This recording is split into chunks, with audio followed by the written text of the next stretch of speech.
So the reason I'm making this video is no real complaints or anything.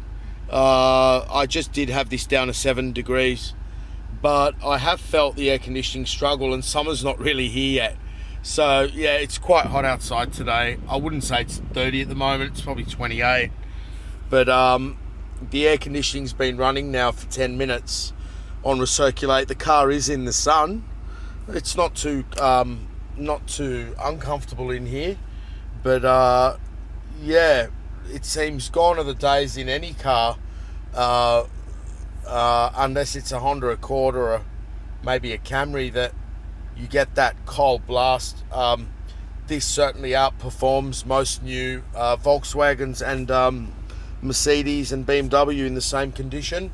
Mercedes are particularly bad on a hot startup, but this hasn't been great. It's sort of sat around the 19 degrees for 2 minutes almost, and yeah, it's a lot cooler than the 40 it was intaking into the system. But yeah, not, I mean, you know, it's coming around now, but there's certainly more efficient systems out there. I know that there are other Subaru models that would outperform what I felt in this.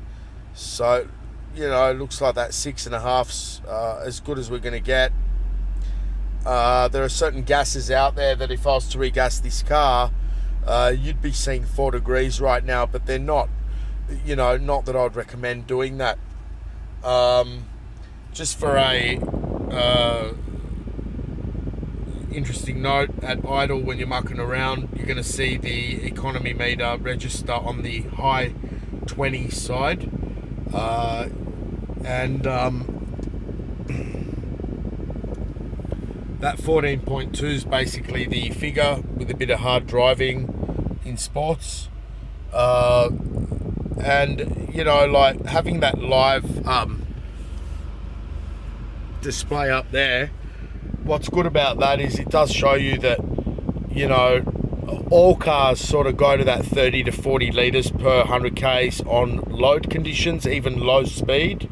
But where you're getting the high fuel use on these is with the turbo. You're consistently now, when you're going above atmospheric, you're consistently sort of dumping fuel in. So 14.2, I'm sure on the highway it would probably go down to about 8.3, I'd say, or even less. But yeah, air conditioning now running at something quite reasonable, 7 degrees, but not the most, you know, there's no icy blast here. In other conditions you probably would get that, but not today. And that was quite an extreme test, I guess. The car was over 50, I think this times out at 60 degrees. Do you want me to flip the heater on and cook myself? Let's do that. Let's go.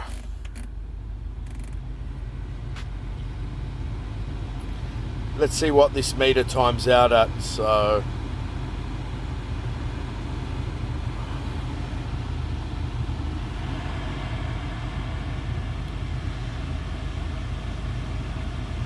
on the inverse side, Subaru heaters I think are usually really like hot from my experience.